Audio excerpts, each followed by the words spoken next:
कपड़े, इतने tight tight बच्चे कपड़े पहनते हैं कि झुक ही नहीं सकते। झुके कैसे? क्योंकि झुके तो फटे, इसलिए झुक भी नहीं सकते। जीन्स झुकने ही नहीं देती, इसलिए जितने नौजवान युवक यहाँ बैठे ना जो जीन्स पहनते छोड़ देना। वैसे आप जानते हो ये जीन्स क्या है? मैं आपको हकीकत बता देती हूँ इस जीन्स की, शायद वो सुनने के बाद आप जीन्स कभी दोबारा नहीं पहनोगे। इंग्लैंड नाम का देश है, नाम सबने सुना है? इंग्लैंड में सफाई कर्मियों के कपड़े बहुत ज्यादा फटते थे। ये जीन्स कहां से आई उसका इतिहास बता रही हूँ। इंग्लैंड में सफाई कर्मियों के कपड़े वस्त्र बहुत ज्यादा फटते थे। वहां की जो गवर्नमेंट है, वहां की सरकार है, वो सफाई कर्मियों को कपड़े दे देकर थक गई।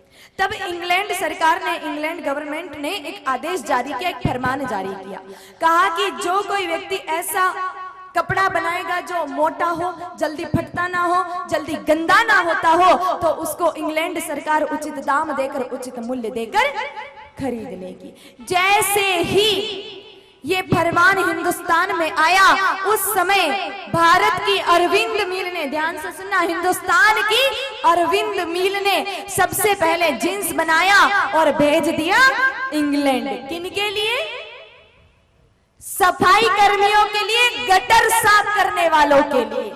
तो जितने भी भाई जीन्स पहनकर अपने आप को फतेह सिंह दरबार, और जितनी बेटियां जीन्स पहनकर अपने आप को महारानी विक्टोरिया समझती है ना, उनकी औकात गटर साफ करने वालों से ज्यादा की नहीं, क्योंकि ये पोशाक ही उनकी है, ये बनाई ही उनके लिए गई थी। इसलिए अगर आप अपने आप को गटर साफ करने वाला ना समझो तो जीन्स बिल्कुल भी मत पहनना।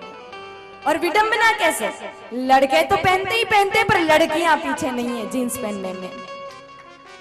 लड़कों की जीन्स होती है एड़ी एड़ी तक, और लड़कियों की जीन्स होती है घुटने घुटने तक। ऊपर टी शर्ट पहनती है जिसके बाएं स्लीव्स तो होती नहीं, उनको देखकर ऐसा लगता है कि इनकी आस्तीन ने कोई उंदरे कुतर कर ले गए।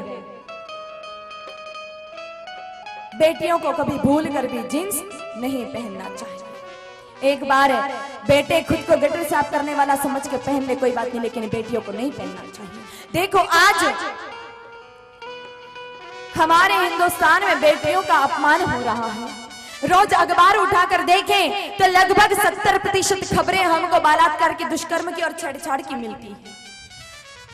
रोज अगर सुबह सुबह टीवी खोलकर देखे तो सुबह सुबह ही दिमाग खराब हो जाता है। इतनी खबरें बलात्कार की, दुष्कर्म की, छेड़छाड़ की आती है। क्यों? पहले नारियों का इतना सम्मान होता था, आज ऐसा क्यों हो रहा है? मैं ये तो नहीं कहती कि सारा दोष बेटियों का है, नहीं, लेकिन 70% गलती सिर्फ लड़कियों की होती है।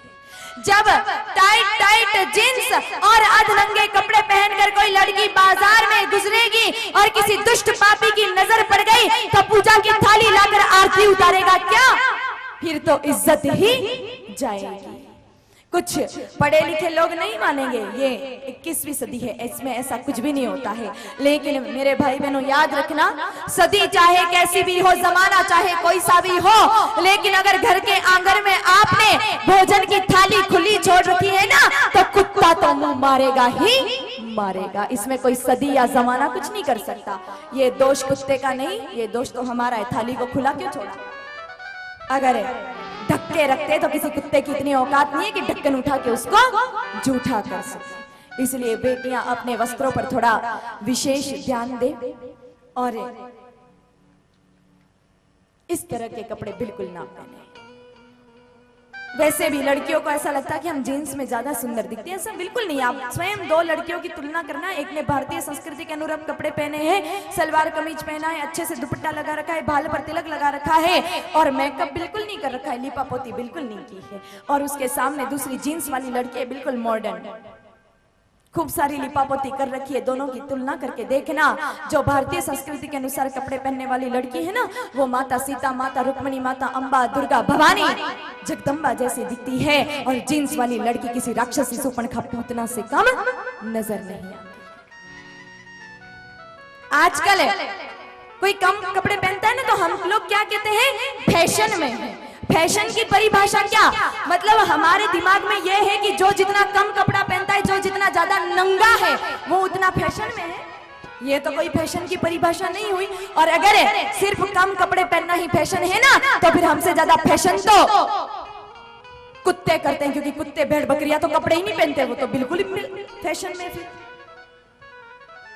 देखो, इस दुनिया में सबसे ज्यादा अगर कीमती कोई है तो वो है इज्जत। और जो जितनी कीमती होती है ना, उस चीज को उतना ढक के रखा जाता है, सबके सामने प्रदर्शित नहीं किया जाता है।